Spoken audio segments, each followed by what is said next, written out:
Welcome to the second lesson on print in Python. In Python, you can easily print using the print function.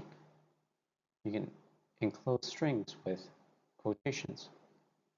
For example, here we print hello world. On the screen, you'll see hello world printed.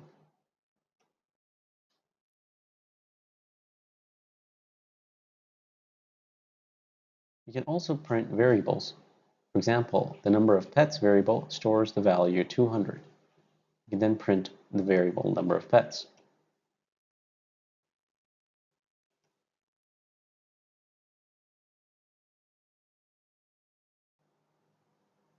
Variables can be printed even when values change.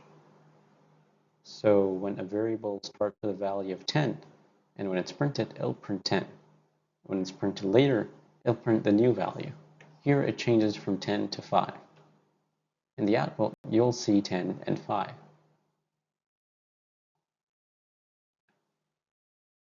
That's the second lesson on print in Python. Thanks for watching.